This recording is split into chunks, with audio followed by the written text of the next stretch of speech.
선생님, 우리를 따르지 않는 어떤 자가 주의 이름으로 귀신을 내쫓는 것을 우리가 보고 우리를 따르지 아니하므로 금하였나이다.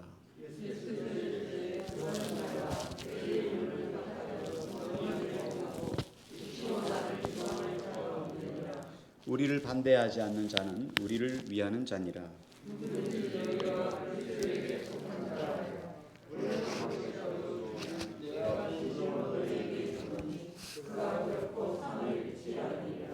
아멘.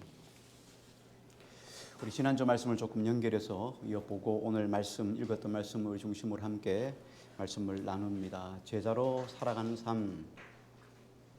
우리가 이 땅에 성도로 부르심을 받고 나면 다 우리의 삶은 예수님의 제자가 되는 거예요.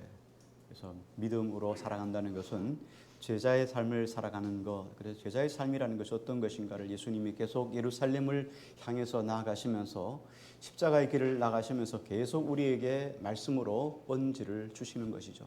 그래서 우리가 그 말씀을 지금 추적해서 한 걸음씩 따라가고 있는 거죠.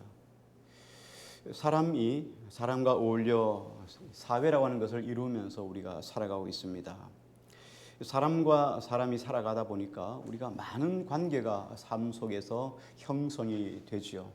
그래서 이쪽 그룹, 또 이쪽 그룹, 각각 그룹 속에서 우리는 인간관계를 설정하고 맺어가면서 살아갑니다. 자, 그런데 이렇게 인간관계가 많은 인간관계가 우리 속에 있지만 그런데 우리가 살아가면서 매 순간순간 인간관계 속에서 어떤 일이 일어나면 어떤 문제가 삶 속에서 더 중요한 것인가 우리가 순번을 매기죠. 그래서 제일 중요한 것부터 순번을 먹여서 그 순서를 따라서 1순위, 2순위, 3순위에 우선순위를 두게 됩니다. 그래서 아무리 어떤 일이 일어나도 우리가 거기에 순위를 중요하다고 생각하는 것에 우리 마음이 먼저 관계 설정이 이루어진다는 뜻이죠. 중요한 것은 나하고 관계 속에서 어떤 것이 더 중요하다 하는 것을 매기는 우리의 가치관이에요. 그 부분이 매우 중요한데 오늘 제자들도 마찬가지죠. 지금 제자들도 그 가버나움 예루살렘을 향해서 가시면서 중간에 가버나움을 통해서 지나갔는데 그 가버나움으로 가는 길에 제자들끼리 서로 조금씩 다투었어요. 뭔 문제가 있었냐면 누가 예수님께서 하나님의 나라를 이루시면 누가 높은 자리에 앉을 것인가? 누가 더 높은 것인가?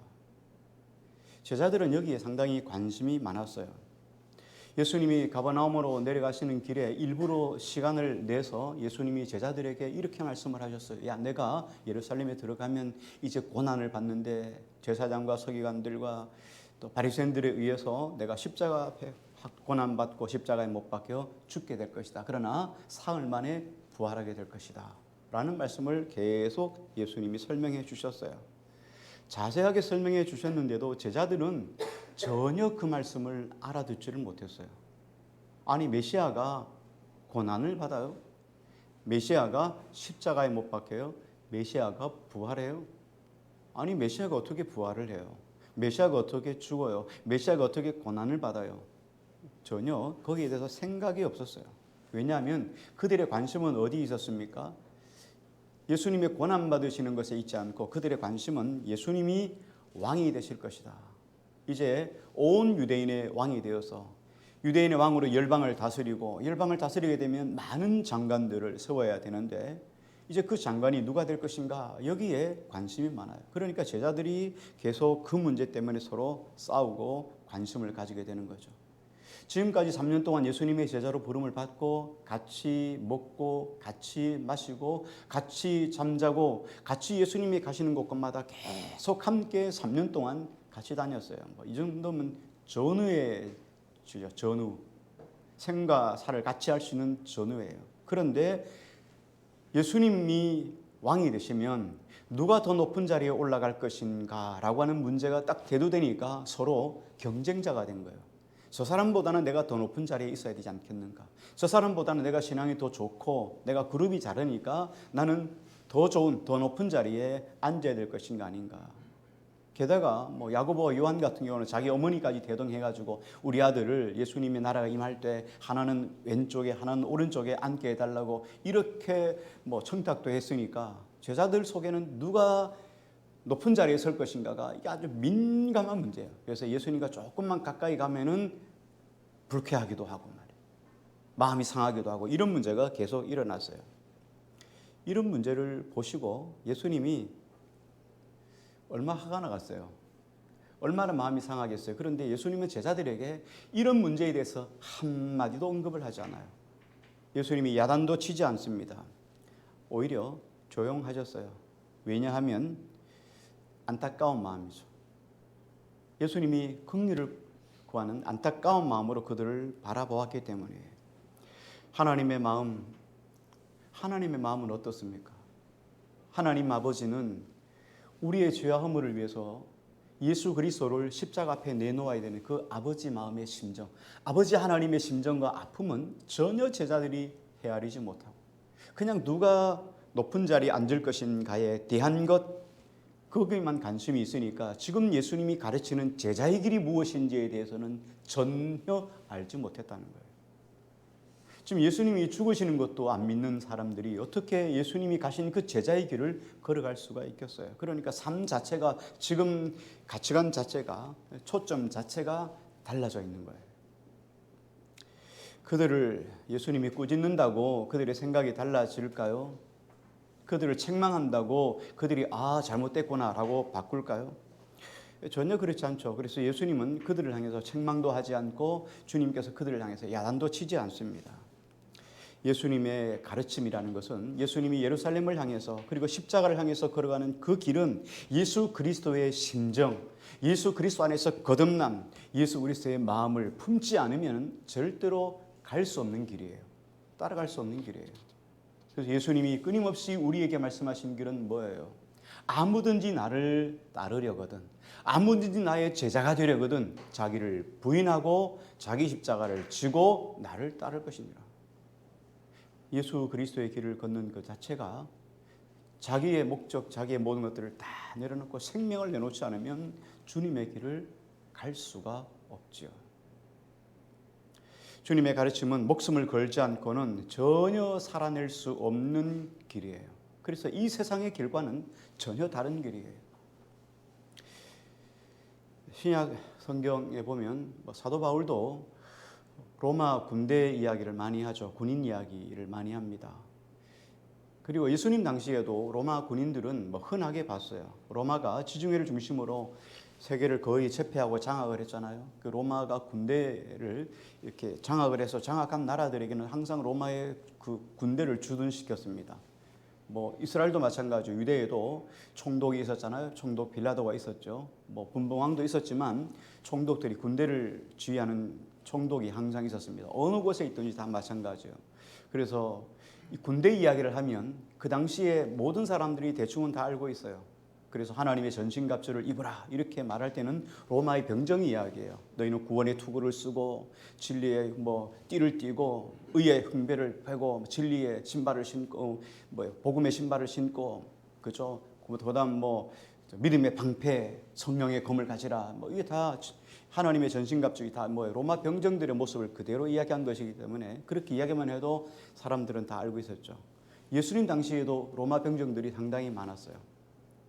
로마가 이렇게 병정들을 자기들이 주둔지마다 자기들이 정복한 나라마다 군인들을 도와야 되니까 군인들의 수가 얼마나 많아야 되겠어요. 처음에는 대체적으로 군인들은 징병제였어요. 징집제였거든요. 우리나라처럼 20세가 되면 무조건 군대를 가야 돼요. 신체 검사를 해서 급수에 따라 군대를 가야 돼요. 이게 로마의 군제였습니다.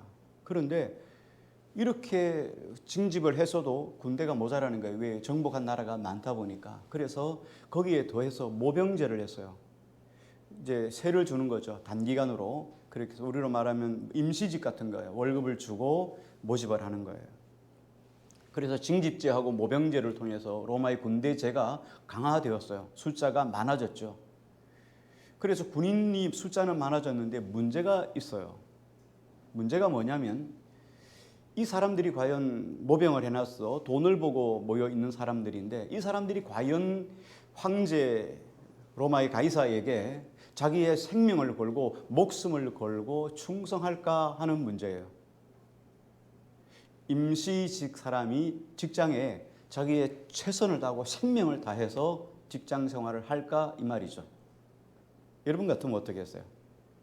군인 같은 문제는 더 하단 말이에요. 직장 문제는 뭐 그래 흘러갈 수도 있겠지만 군인 문제는 전쟁의 문제예요. 죽고 사느냐의 문제거든요.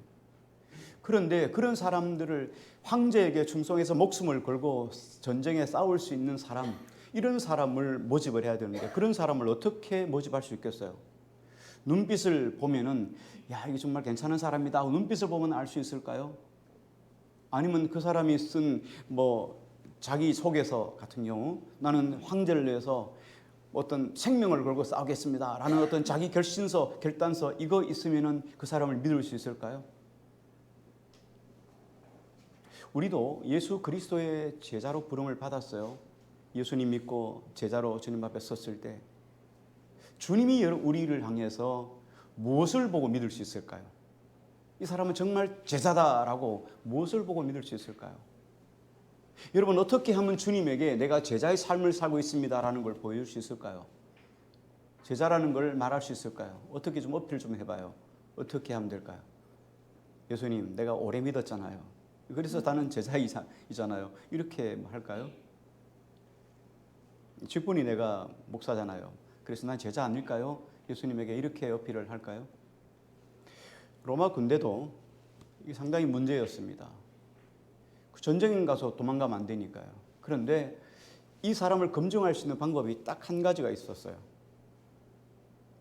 검증하는 방법이 뭐냐면 전쟁에 내보내보는 거예요. 전쟁에 내보내면 황제를 위해서 목숨을 걸고 싸우는 사람은 자기 생명을 마다않고 전쟁에 최선을 다할 것 아니겠어요? 아, 충성된 사람이구나. 그죠? 그렇게 알 수 있죠.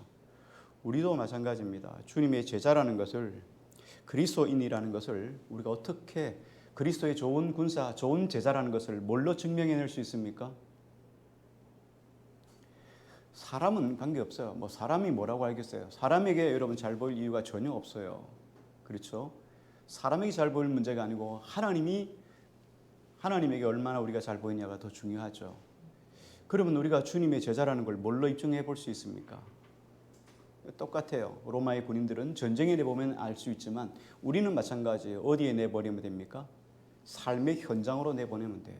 삶에서 주님을 얼마나 의지하느냐, 삶에서 주님을 얼마나 전폭적으로 주님을 의지하고 주님께 신뢰하고 주님께 순종하며 삶을 살아가는가, 그 삶을 보면 그 사람이 제자인지를 알 수 있는 거예요. 교회에 와서 다 여러분 같이 예배드리고 찬양하고 감동하고 찬송 드리고 영광하고 열광하는 건 얼마든지 할 수 있잖아요. 중요한 것은 삶으로 가는 거예요. 삶으로 가면 우리는 아무도 다 몰라요. 그러나 그 삶의 현장을 누가 보고 계시죠? 주님이, 하나님이 보고 계시는 거예요. 그러니까 우리가 판단할 수 있는 문제는 아니에요. 사람이 판단할 수 있는 문제는 전혀 아니에요. 왜요? 사람이 와, 참 집사님 일 너무 충성스럽게 하시네요 해서 상 줄 수 있는 게 아니니까요. 그렇잖아요. 제가 상 줄 수 있는 게 아니잖아요. 그렇죠? 상은 누가 주시나요? 그러니까 상 주실 하나님의 마음에 들어야 돼요. 이게 신앙이에요. 주님은 우리를 제자로 뽑았어요. 로마의 군제가, 황제가 전쟁에서 생명을 걸고 일할 수 있는 군인을 뽑았단 말이에요. 이 사람은 생명을 걸고 나가서 군대 싸움에 임해야 되는 것 마찬가지죠. 우리도 주님이 우리를 부르실 땐 제자로 부르셨다면 제자의 삶을 살아가는 것이 오늘 우리가 주님 앞에 임무를 다하는 거예요. 오늘 말씀 한번 보시겠습니다. 35절을 한번 좀 볼게요. 35절 지난주에 했던 말씀인데요. 35절 같이 읽을게요. 시작.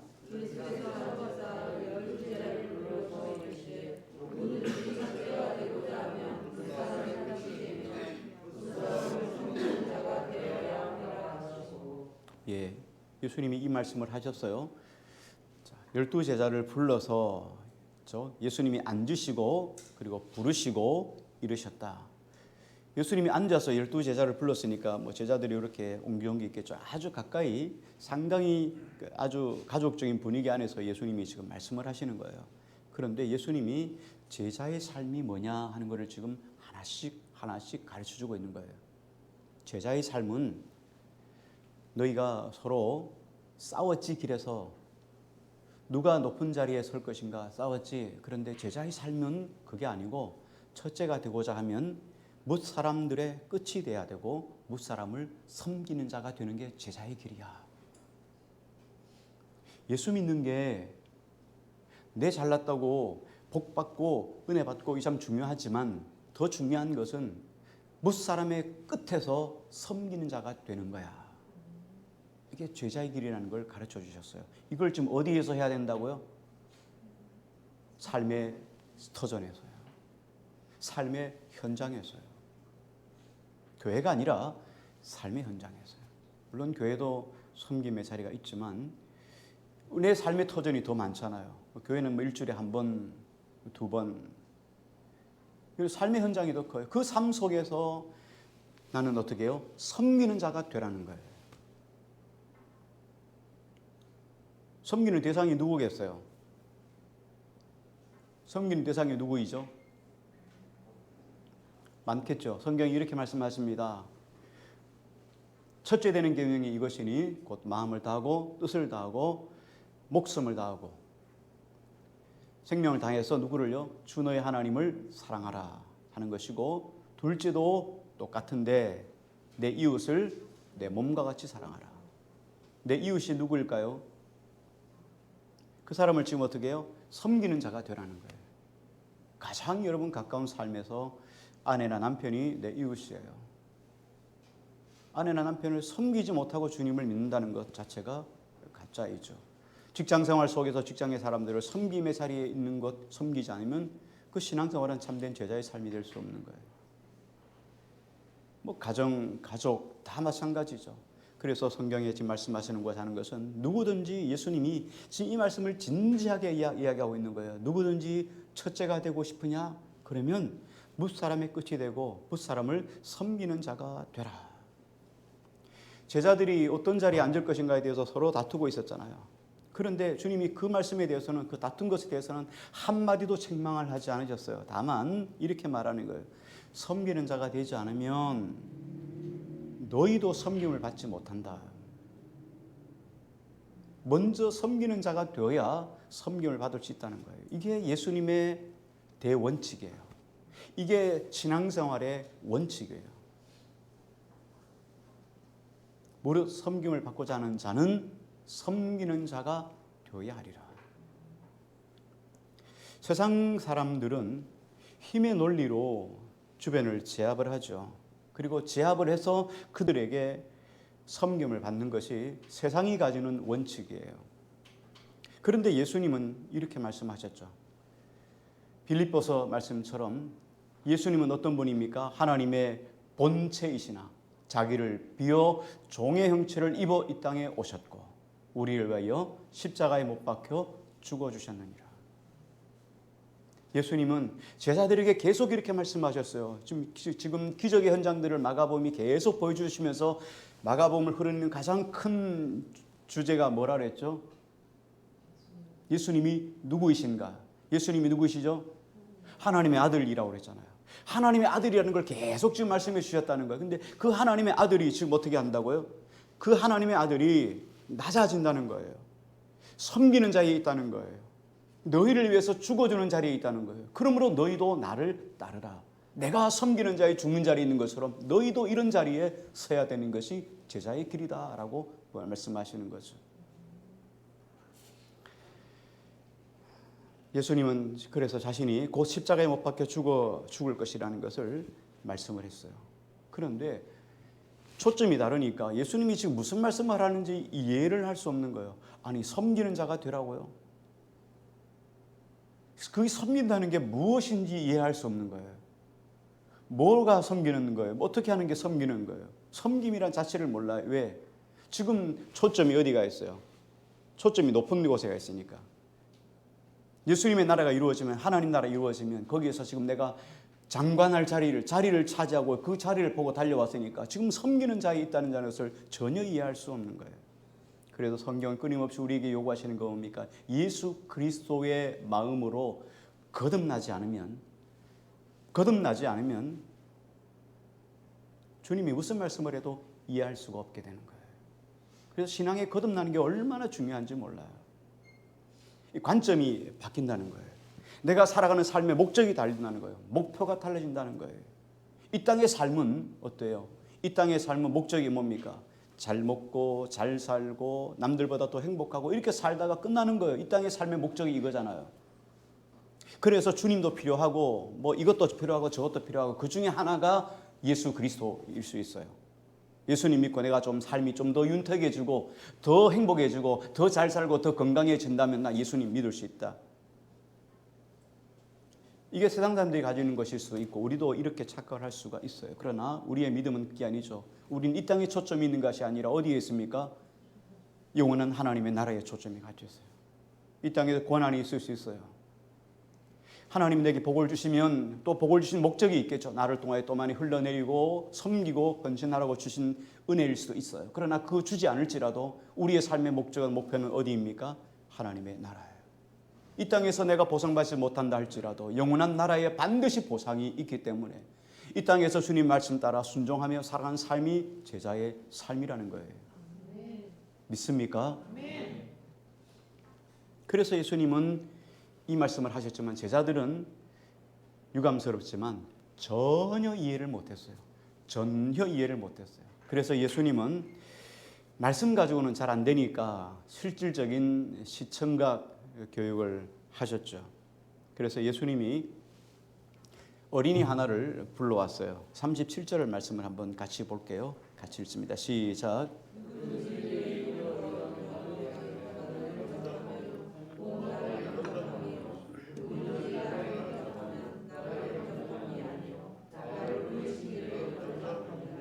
예, 어린아이 하나를 예수님이 데리고 와서 이렇게 안으셨어요. 앉히고 품에 앉히시고 제자들에게 이렇게 말했어요. 어린아이 하나를 영접하면 곧 나를 영접하고 그리고 누구든지 나를 영접하면 나를 영접함이 아니라 나를 보내신 이를 영접함이라. 자, 이게 정말 우리가 삶에 살아가는 제자의 논리인데요. 예수님의 대관점이에요. 이 예수님의 대관점을 우리 삶으로 보여주시는 건데 당시에는 어린아이, 지난주에도 잠깐 설명을 했습니다만 어린아이는 당시에 전혀 존중받지 못한 천덕꾸러기에 불과해요. 왜? 가치가 없어요. 그 당시에 유대인들은 우리나라 조선시대 양반사회, 철저한 양반사회와 동일한 거예요. 그래서 종, 상놈, 이런 거는 축에도 낄 수 없어요. 더군다나 여자도 마찬가지예요. 축에 낄 수 없어요. 이 유대 사회가 그랬는데요. 남성 중심의 사회. 그래서 성경을 보면은 대체적으로 숫자도 남자만 정해요. 남자만 계수해요. 그러니까 여자도 소외되고 어린이도 소외되고. 그러니까 거기에서 고아나 과부가 되었다 그러면 이거는 진짜 어디에도 낄 수가 없어요. 먹고 살아갈 수 없는 완전하게 힘이 없는 무력한 존재예요. 그런데 여기 보니까 어린아이죠. 그런데 이 어린아이를 예수님이 데리고 와서 이렇게 말합니다. 이 아이를 섬기는 것이 나를 섬기는 것이다.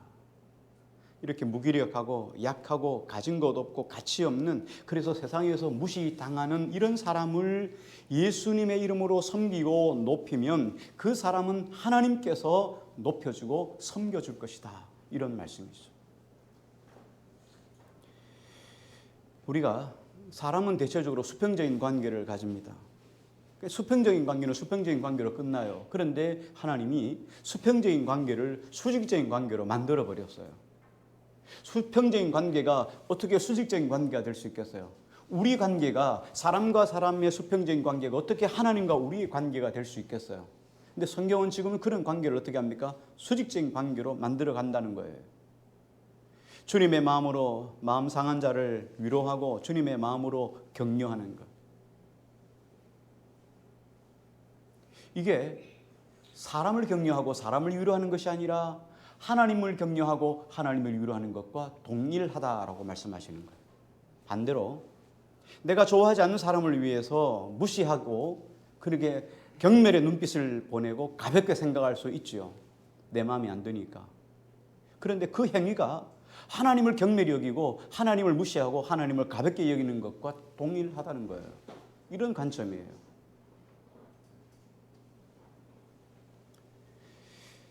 이 가능할까요? 과연 맞을까요? 예수님은 지금 그 말씀을 예수님 말씀을 쭉 살펴보면 예수님 말씀은 그렇다는 거예요. 이렇게 사람을 향해서 작은 섬김이지만 섬기고 그를 세우고 격려하고 위로하는 건 우리 주님을 격려하고 위로하고 섬기는 것과 동일하고, 사람을 무시하고 경멸하고 이런 것은 곧 우리 주님을 경멸하고 우리 주님을 무시하는 것과 동일하다. 왜 그런가? 예수님은 한 가지 말씀을 우리에게 해 주셨어요. 여기 보면 이렇게 말씀을 하셨죠. 37절 말씀 우리 한번 다시 한 번 더 읽을게요. 같이 읽을까요? 시작.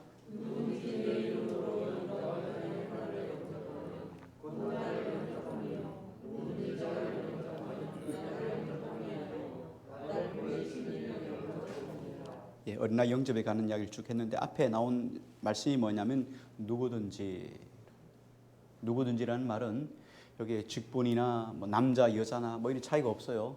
우리 다를 포함하는 말이 누구든지죠. 그러니까 누구든지 뭐라고 했습니까? 내 이름으로. 우리가 섬기는 게 아니라 예수 그리스도의 이름으로, 하나님의 이름으로, 이 말이에요. 여기에서 중요한 게 이런 삶이, 사람을 향해 섬기는 삶이 하나님을 섬기는 삶으로 이렇게 이어지는 것은 연결고리가 있어야 되는데, 그 연결고리가 뭐냐면 바로 내 이름으로, 예수님의 이름으로 행한 거예요. 예수님의 이름으로 인간에게, 사람에게 행했지만 이건 곧 하나님께 행한 행위가 된다라는 말이죠. 그러니까 성경이 곧 뭐란 말합니까? 너가 높아지기를 원하면 먼저 낮아져라. 그리고 너가 이웃에게 행하는 그 모든 행위는 곧 하나님에 대한 행위이다. 이웃을 무시했느냐? 그럼 너 하나님 무시한 거야. 너 이웃을 존중하고 섬겼냐? 그럼 하나님 존중하고 섬긴 거야. 그럼 우리가 여러분 살아가면서 우리가 사람을 무시한 적이 한두 번 있었겠어요? 그러면서 우리는 하나님을 잘 믿는다고, 목사라고 이렇게 큰 소리 치지 않겠냔 말이에요. 얼마나 하나님 보시기에 가소롭겠어요. 그런데도 하나님은 한 번도 책망하지 않고 기다려주시는 거예요. 이 제자의 진리의 길이 깨달아질 때까지 주님은 참아주시는 거예요. 주님은 몰라가지고 나를 야단치지 않는 게 아니에요. 알면서도 참아주시는 거예요. 왜? 바른 길, 진리의 길이 무엇인지 주님께서 알아갈 때까지, 성숙할 때까지 계속 참아주고 기다려주는 거예요. 우리는 각각 자기 성격대로 삶을 살아가죠. 성품은 이런 바꿀 수 없어요. 날 때부터 DNA가 그런 거 어떻게 하겠어요, 그죠? 성품은 절대 바꿀 수 없어요. 그래서 각각 사람들은 다 자기 성품대로 살고 자기 DNA대로 살아가다가 자기 삶의 그 성품대로 살아가는 삶의 열매를 먹습니다. 그거는 어떻게 바꿀 수가 없어요. 사람은 안 바뀌게 돼 있잖아요. 안 바뀌잖아요. 우리가 다 결론 내리는 문제잖아요, 그죠? 그렇죠. 사람은 안 바뀌어요. 왜냐하면 타고난 성품이 어떻게 바뀌겠어요? 저도 어머님 성격, 아버지 성격 그대로 살아가는 거예요. 어떻게 바뀔 수 있나요? 안 바뀝니다. 자, 그래서 그대로 자기 열매를 맺고 살아가고, 그 열매는 내가 책임을 져야 돼요.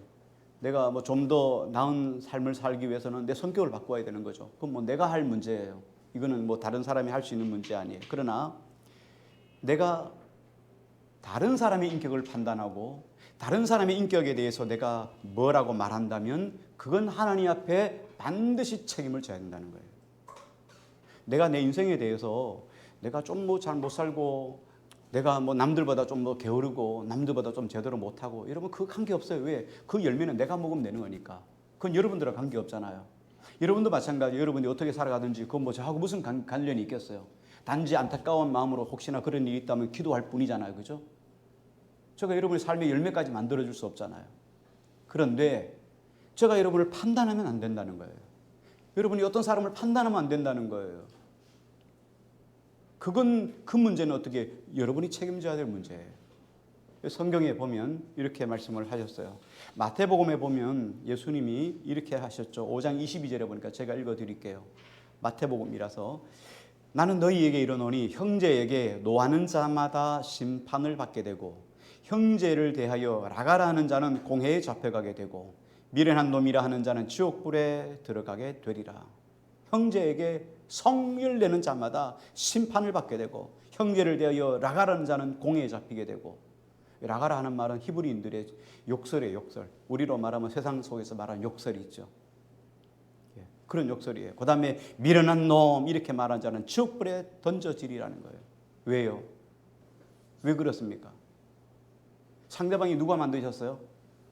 그 상대방, 우리가 욕하는 그 상대방 대상, 그 사람을 누가 만드셨어요? 하나님이 만드신 하나님의 피조물, 하나님이 사랑하시고 저를 위해서 피 흘려 죽어주신 그 하나님이 만드신 피조물, 그 사람을 향해서 우리가 판단하고 정죄한다면 너도 동일한 죄를 받게 될 것이란 말이에요. 거기에 대해서 하나님이 갚아주시겠다는 거예요. 앞에 논리, 어린아이를 주님의 이름으로 섬기고 사랑하고 그를 격려하고 위로하면 하늘의 상이 크다는 거예요. 내게 주님이 상을 주신다는 거예요. 반대로 그 사람을 향해서, 하나님이 세우신 사람을 향해서 내가 판단하고 정죄하고 그를 향해 욕하고 무시하면 하나님이 어떻게 한다고요? 지옥불에 던져지리라, 이 말씀이에요. 어린아이가 미숙하다고 그를 경멸하고 업신여기는 것은 그를 빚으신 하나님을 업신여기는 것, 경멸하게 여기는 것과 동일한 행위라는 거예요. 여러분, 이게 제자의 삶이에요. 이게 우리가 예수 그리스도를 믿는 믿음의 삶이에요. 믿습니까? 그러면 제자의 삶이라는 게 얼마나 무겁다는 걸 여러분 잘 알 수 있잖아요. 배우지 못했다고, 장애를 가졌다고, 나보다 덜 가졌다고 사람을 업신여기면 그런 사람이 어떻게 살아계신 하나님을 온전하게 찬양할 수 있겠어요? 그런 사람의 찬양이 진실로 하나님을 향한 선한 찬양이 되겠어요? 그래서 우리가 늘 인생 살아가면서 정말 조심해야 될 것은 모든 피조물, 이 땅에 우리가 함께 더불어 살아가는 우리 모든 사람들의 그 뒷면, 그 뒤에는 살아계신 하나님이 있다는 것을 믿으셔야 돼요. 내가 말하는 그 사람 그 뒤에 하나님이 지금 그 사람 뒤에 지키고 있다는 걸 아셔야 돼요. 그래서 그 사람을 향한 말이 아니라 그 사람 뒤에는 하나님을 향해서 욕하는 거라는 걸 우리가 기억해야 돼요. 이건 절대로 여러분 잊지 마셔야 돼요. 그럼 어떻게 되겠습니까? 이제 그 사람을 향한 나의 판단, 나의 언어가 달라지겠죠. 그분은 누구세요? 나의 주님이세요. 하나님께 복받는 건 무조건 많이 큰 소리로 너는 내게 부르짖으라 그래야만 내게 응답하겠고 내가 알지 못한 그 비밀한 것을 내게 주리라 하고 막 큰 소리로 치면 하나님이 복을 많이 주시는 게 아니라 하나님이 복 주실 기회를 엄청나게 많이 주셨어요. 복 줄 기회가 뭐냐면 가장 가까운 사람부터 잘 섬기는 거예요. 주께 대하듯이 섬기는 거예요. 아멘 좀 해보실죠? 예, 가장 가까운 아내, 남편, 자녀, 가족, 직장, 이웃, 이들을 주님의 마음으로 섬기는 거예요. 그게 우리가 복을 받는 비결이에요. 하나님이 갚아주시겠다는 거예요. 자, 그러면서 이게 이웃을 대하는 우리의 태도라는 거예요. 그러면서 주님이 우리에게 말씀하시는 것이 뭐냐면 그 다음에 연결되는 말씀이 38절이에요. 요한이 이런 이야기를 했어요. 38절 우리 같이 한번 읽을게요. 같이요. 시작.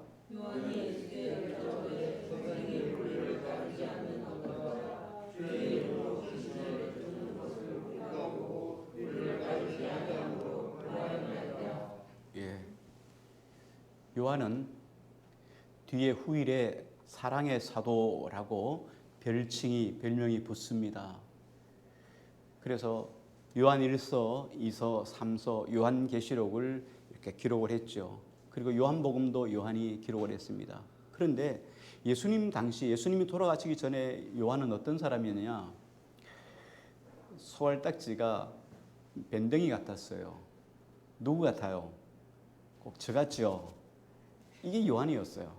근데 요한이 나중에 예수님이 부활하시고 난 다음에 승천하시고 난 다음에 요한이 바뀌었어요. 우리 아이가 바뀌었어요처럼 요한도 바뀌었어요. 그러면서 요한이 요한 1서, 요한 2서, 요한 3서에 계속 사랑에 관한 이야기를 해요. 형제들아, 우리가 서로 사랑하자. 우리가 서로 사랑하자. 그 노년의 요한이 사랑을 이야기하는 사람으로 바뀌었어요. 근데 오늘 본문에 보면 이렇게 이야기를 합니다. 이 말씀이 예수님, 선생님 우리를 따르지 않는 자 어떤 자가 주의 이름으로 귀신을 내쫓는 걸 보고 우리를 따르지 아니함으로 금하였나이다. 뭐 이 말씀이 그냥 보면 잘 해석이 안 되는데 앞뒤 문맥을 딱 따라서 보면 이런 존재예요. 앞뒤 문맥에 어떻게 나왔습니까? 어린아이를 내 이름으로 잘 섬기면 그것이 우리 하나님을 나를 영접하는 것이 되고 나를 영접하는 것은 곧 하나님을 영접하는 것과 같다. 이렇게 말씀을 하셨잖아요. 그러니까 이렇게 이야기를 하는 거예요. 그러면 이 사람들은 어떻게 할까요? 하는 질문을 던지는 거예요. 자, 질문 39절 40절에 대한 대답, 예수님의 대답입니다. 39절 40절을 같이 읽을게요. 시작. 예수께서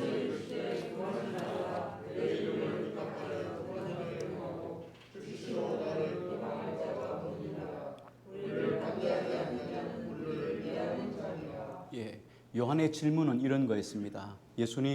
예수님을 따르지 않는 다른 사람들, 우리 그룹에 속하지 않는 사람들이 있는데 그 사람들이 함부로 예수님의 이름을 팔아가면서 예수님의 이름으로 귀신을 쫓아내고 있습니다. 그래서 내가 야 예수님 이름 함부로 팔아먹지 마 하고 그들에게 금했다는 거예요. 예수님 나 잘했죠? 이런 대답이에요. 제자들이 돌아다니다 보니까 야 예수님의 이름으로 손을 얹고 병든 자를 치료하니까 병든 자가 떠나가더라는 거예요. 막 귀신이 쫓겨나가는 게 보이는 거예요. 자기들이 해야 될 전매 특허잖아요. 왜냐하면 예수님의 제자니까. 그런데 예수님의 제자 밖에 있는 사람들이 예수님을 따르면서 이런 일들이 무리 속에서 일어나니까 우리 선생님 이름으로 귀신을 쫓는 일은 다시는 하지 말라. 왜? 예수 그리스도의 이름은 우리만 필요한 거니까 너희가 사용하지 말라. 이렇게 말씀했어요. 예수님 우리 행동 잘한 것이지요 라고 이렇게 이야기를 하는 거죠. 우리 선생님 이름을 함부로 권리에 대해서 특허낸 거니까 함부로 사용하지 말라 이렇게 이야기를 한 거예요. 그런데 예수님이 대답이 전혀 달랐어요. 야 금하지 말라. 왜 금하지 말라고 했냐면 두 가지 이유가 있어요. 하나는 뭐냐면 첫 번째 일은 39절에 보면 내 이름을 의탁해서 능한 일을 행하고 즉시로 나를 비방할 자가 없느니라.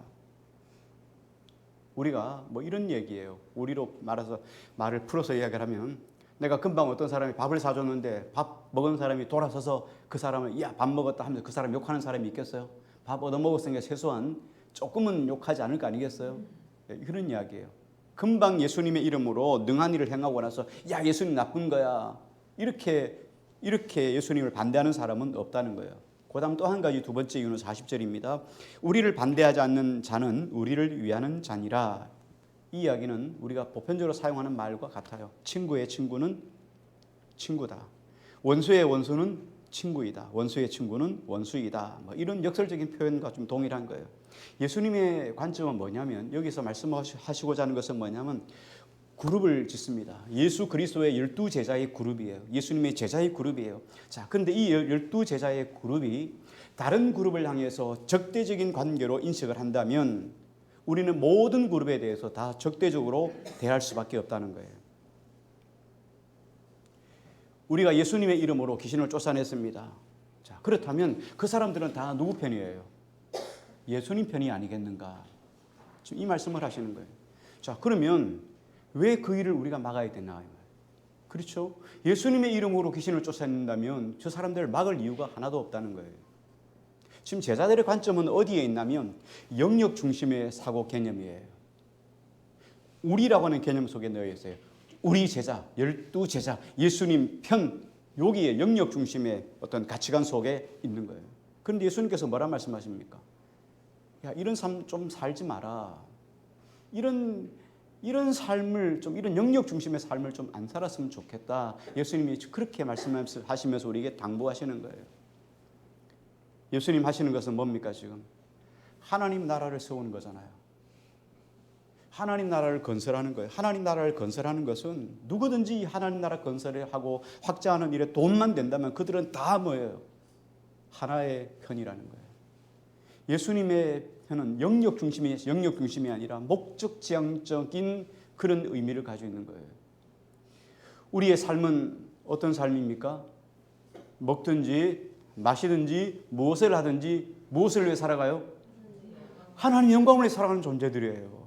하나님의 영광이라는 것은 그 영광 아래 우리가 어떤 하나님의 큰 영광을 위해 살아가는데 거기에 어떤 그룹이 들어와도 괜찮아요. 왜? 중요한 것은 다 뭐예요? 하나님의 나라입니다.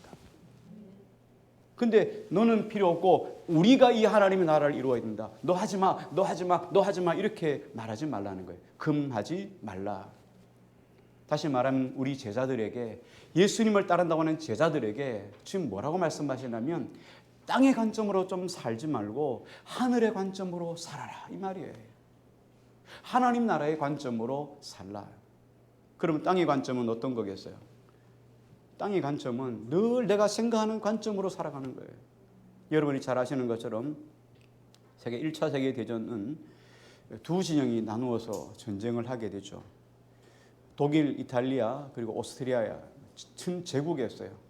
큰 제국인 이 세 나라 독일, 이탈리아 그리고 오스트리아 이 세 나라가 한 편이 됐고 하나는 러시아 그리고 하나는 영국, 프랑스가 한 진영이 돼서 두 진영이 서로 싸우는 거예요. 독일 여러분 잘 아시잖아요. 자유진영에는 영국이고 반대쪽은 독일인데 독일 여러분 대단하잖아요. 종교개혁을 했던 루터도 독일 사람이고 얼마나 기독교가 흥왕했던 것이 독일이에요. 그죠? 영국은 또 어떻습니까? 영국은 또 성공회가 대단하잖아요. 크잖아요. 그러니까 독일의 그리스도인들이 기도하는 거예요. 독일과 이탈리아 그리고 오스트리아가 전쟁에 이기게 해달라 기도하는 거예요. 자, 영국은 어떻게 기도하겠어요? 우리도 하나님, 우리가 자유를 지키기 위해서 우리가 기도합니다. 우리가 전쟁에 이기게 해주세요. 하나님은 누구 편을 들어주실까요? 왜? 하나님이 고민일 것 같아요. 그래서 세계 1차 대전에는 하나님이 피난을 가셨다 이런 조크도 있어요. 우크라이나 전쟁이 지금 한창 전쟁이 있어요. 그런데 지난 4월달 올해 4월달 부활절에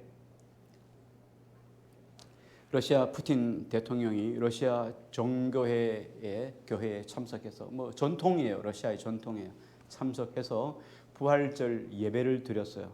그 부활절 예배를 드릴 때 러시아 정교회 최고 수장이 누구냐면 키릴이라고 하는 총대주교예요.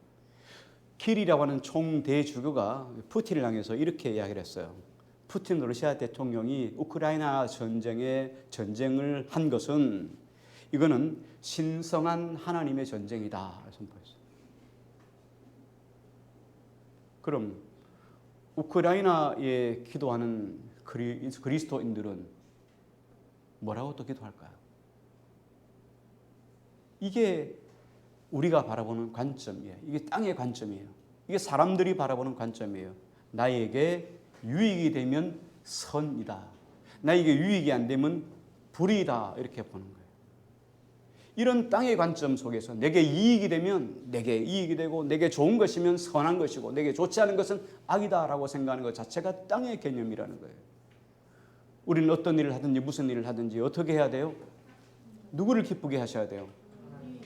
주님을 하나님을 기쁘게 하는 삶이 되는 것이 하나님의 관점에서 바라보면서 목적지향의 삶이에요. 하나님의 나라가 우리 삶이에요. 주님이 보시기에 기뻐하시는 것인가? 주님이 보시기에 이 일이 선한 것인가? 주님이 보시기에 이 일이 합당한 것인가? 그렇지 않으면 다 악이라는 거예요. 우리는 늘 자기 중심 사고를 하기 때문에 그래서 위험에 빠질 수 있어요. 늘 이런 위험에 빠질 수 있어요. 그러나 우리는 끊임없이 하나님의 관점이라는 삶을 하나님의 관점이라는 그 목표 지향을 늘 우리 삶으로 늘 객관화시켜야 될 이유가 있는 거예요. 항상 어떤 삶을 살아가는지 늘상 우리 삶은 질문을 던져야 돼요. 그게 몸에 배기셔야 돼요. 주님이 기뻐하시는가? 하나님이 기뻐 받으시는가? 하나님이 인정하는 것인가? 하나님이 좋아하시는가? 그래서 주님은 제자들에게 지금 뭘 요구하시는 거예요? 너가 뭇사람의 으뜸이 되고자 싶죠. 그래서 서로 막 싸웠잖아요. 뭇사람의 으뜸이 되고 싶지? 그럼 뭇사람의 종이 돼야 돼. 섬기는 자가 돼야 돼. 자, 그런데 섬기는 영역이 어떤 영역이냐면 어린아이. 천대받고 소외받는 이 어린아이를 예수님의 이름으로 섬기는 것이 예수님 섬기는 것이고 예수님 섬기는 것이 하나님 섬기는 거야. 그러므로 어린아이 섬기는 것은 누구를 섬기는 거예요? 하나님을 섬기는 거예요. 그런데 그 어린아이라는 영역을 어떻게 하라고요? 저 사람 오지 마 하고 금하고 다른 그룹이 오는 것을 금하지 말고 너희가 뭐예요? 마음의 지경을 넓혀가라는 거예요. 내가 알고 있는 사람, 내가 섬기는 사람만 섬기는 게 아니라 내가 조금 미워하는 사람도 쫓아다 영역을 조금 더 단계를 또 넓히고 또 넓히고 또 넓혀서 넓은 심령을 가지는 사람으로 변화되어야 된다. 이게 제자의 삶이라는 거예요. 하나님은 우리를 뭐로 부르셨죠? 베드로서에 보면 왕 같은 제사장. 온 우주를 우리에게 위임해 주신 왕 같은 제사장으로 하나님께서 우리를 불러주셨다고요. 우리가 이런 존재들이에요. 왕 같은 제사장이 쪼잔한 것 때문에 오지 마라고 말하는 요한의 마음을 가져서는 안 된다는 거예요. 이 마음의 지경을 좀 넓혀가라는 거예요. 그래서 우리가 속 좁게 자기 일에만 관점을 가지고 자기 잘 되는 일에만 관점을 가져서 내 삶, 자기 집, 자기 가정, 자기 교회 이런 것으로만 신앙의 영역을 삼지 말라는 거예요. 소외되고 세상이 관심 없어 하는 그 사람에게 예수님의 이름으로 찾아가고 격려하고 위로했던 그 상. 그래서 하나님 나라 갈 때, 하나님 나라 가서 그 내가 섬겼던 그 어린 소자 같은 사람을 만날 때 주님이 그 사람에게 주신 복과 은혜를 나에게도 동일하게 주신다고 생각해 보세요. 여러분 이거 믿습니까? 이거 믿습니까? 이거 믿습니까? 그럼 우리의 삶이 얼마나 달라지겠어요? 내가 지금 대하는 일이 달라지는 거예요. 내가 지금 마땅히 돌아봐야 될 사람에 대한 관점이 달라지기 시작하는 거예요. 아, 하나님이 내게 상 주시려고 이런 기회를 주시는구나. 천국에 가서 함께 나눌 은혜의 상을 내가 섬겨주는 거예요. 사람을 대하는 태도가 달라지기 시작합니다. 사람을 섬기는 관점이 달라지기 시작해요. 그래서 하나님은 그 사람을 내 옆에 두신 거예요. 여러분 옆에 두신 거예요. 뭐 하라고요? 은혜 주시려고요. 복 주시려고요. 근데 이 삶이, 이런 삶이 내 자신을 주님의 십자가에 못 박지 않고는 불가능한 거예요. 나를 내려놓지 않고는, 내가 없어지지 않고는 결단코 할 수 없는 일이에요. 이건 돈의 문제도 아니고 마음의 문제도 아니고 먼저 내 자신을 부인해야 되는 거예요. 아무쪼록 하나님께서는 주의 거룩한 심령들, 이 어린 소자 같은 사람을 주님의 이름으로 섬기기 위해서 요한에게 당부했던 것으로 반대하지 말라. 속을 좀 넓혀, 너희 지경을 넓혀 많은 사람을 섬김으로 그 하늘의 상을 받아 누리고 또 하늘의 상급을 심어 놓는 그런 복된 존재로 살아갈 때 하나님은 이 땅을 살아가는 우리를 하나님의 거룩한 파트너, 하나님의 거룩한 동역자로 삼아 주시는 거죠. 이런 주님의 거룩한 동역자 되시기를 주의 이름으로 축복합니다. 같이 찬양 드리고 함께 같이 기도했으면 좋겠습니다.